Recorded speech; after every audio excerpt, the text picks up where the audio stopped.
नमस्कार दोस्तों, आज हम बहुत ही सुंदर चटपट माता की कथा लेके आए हैं।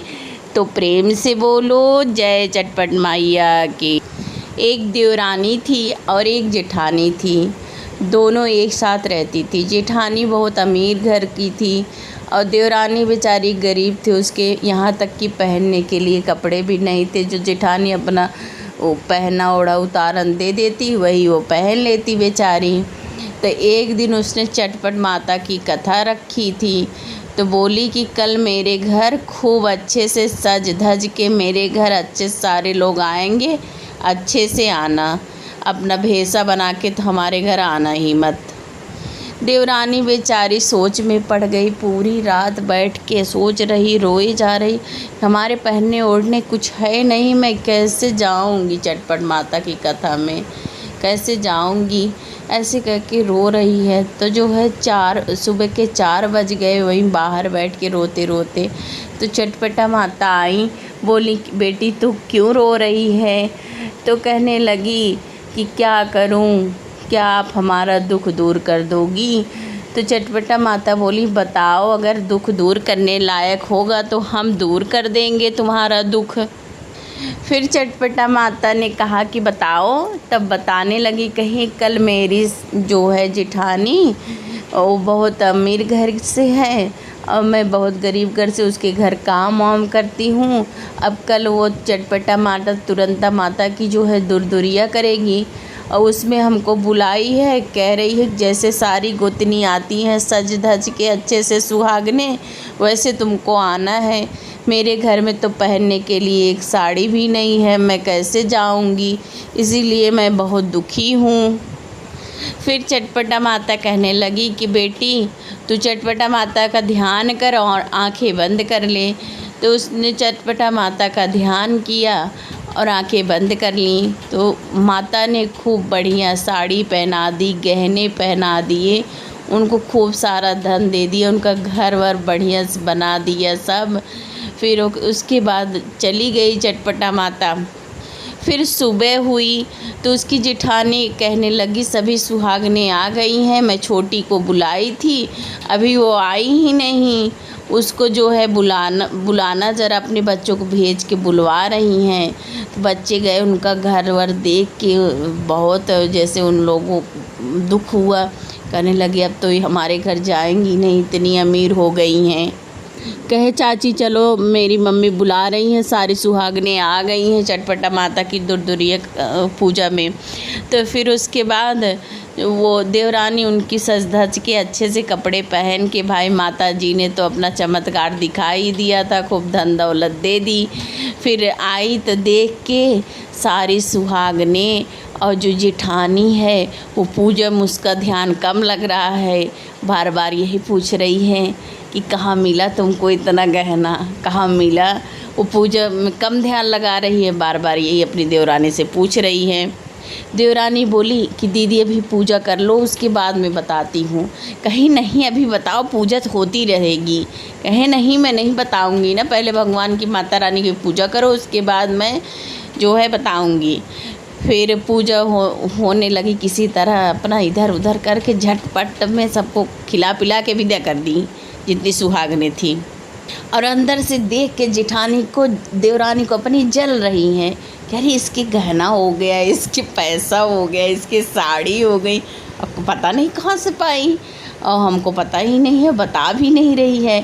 और जो है फिर जल्दी से पूजा वूजा करके उसका आंचल पकड़ के बैठी, कहे तू कहीं भाग के मत जाइयो, यहीं बैठे रही मेरे पास।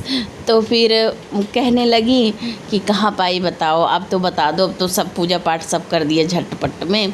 तो सारा जो है अपना वृतांत बताई कि मैं ऐसे बैठ के रो रही थी, माता रानी ने आई मेरे दुख को देख के। फिर उसके बाद माता रानी ने मेरा घर वर अच्छे से बना दिया, हमको हर चीज़ से संपन्न कर दिया। अब जो है हम तुम्हारे घर काम नहीं करेंगे, अब अपना पूजा पाठ करेंगे, अपने घर में भी हम सुहागने बुलाएंगे। यही कह के देवरानी चली गई। कही अच्छा तू जा फिर अपने घर। अब फिर वो चली गई बेचारी। तो ये भी जेठानी भी सोची अब तो मैं भी माला माल बनूंगी। फिर इसने भी पूरी रात रोई, झूठे कहीं आंसू निकलता है, भगवान सब कुछ दिए फिर भी वैसे झूठे आंसू निकाल रही बैठ के, पूरी रात बैठ के रो रही है। तो 4 बजे सुबह के टाइम चटपटा माता आई, बोली बेटी क्यों रो रही है? कही कल मेरी देवरानी के यहाँ जो है तुरंता माता की पूजा होगी चटपटा मैया की, और जो है वो बोली है कि खूब अच्छे से सजोज के मेरे घर आना। मेरे घर में तो जो है कुछ है नहीं माता रानी, अब मैं क्या सजूं बजूं, मेरे तो कुछ समझ में ही नहीं आ रहा है। अंदर अंदर रात जान रही कभी माता जी खूब सारा धन हमको देंगी, खुश हो रही हैं, उनको रोना थोड़ी आ रहा है, वो तो वैसे ऊपर से रो रही थी। फिर माता रानी ने कहा कि अपनी आँख बंद कर ले, चल मैं तुझको दूंगी, धन दौलत सब दूंगी, पहले तू आँख बंद कर। उसने आँख बंद कर लिया। फिर उसके बाद माता रानी ने अपना हाथ उठा के आशीर्वाद दिया। केले के पत्ते का हार बन गया उसके गले में, नाक में भी बन गया, पूरा पत्ता उसके शरीर में चपक गया, निकल ही नहीं रहा है। फिर माता जी जो है चली गई तो कही कि हमको ये क्या बता दी, आज तो मैं इसको मारूंगी, पूजा होने के बाद इसको बहुत मारूंगी।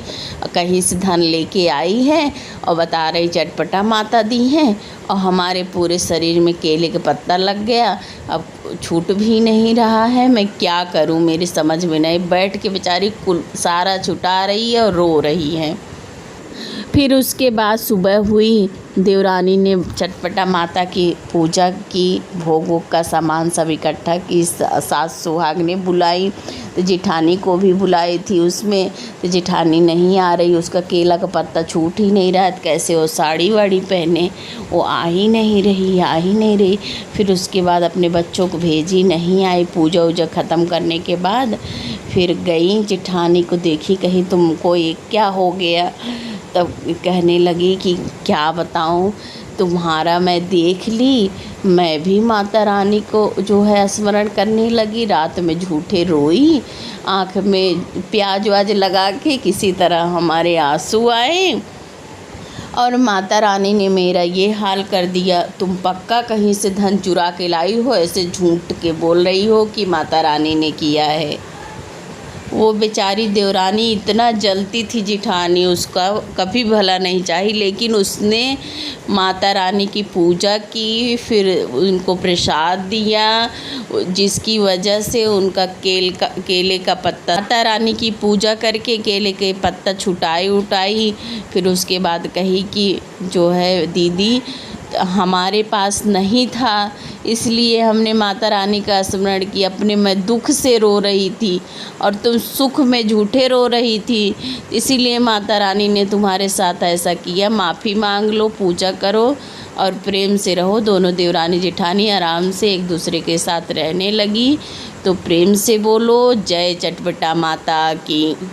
दोस्तों वीडियो कैसी लगी कमेंट में ज़रूर बताएं। अगर आप हमारे चैनल पे नए हों तो प्लीज़ रिक्वेस्ट है चैनल अभी सब्सक्राइब करके चैनल का सहयोग कर दें। तो प्रेम से बोलो जय चटपट मैया।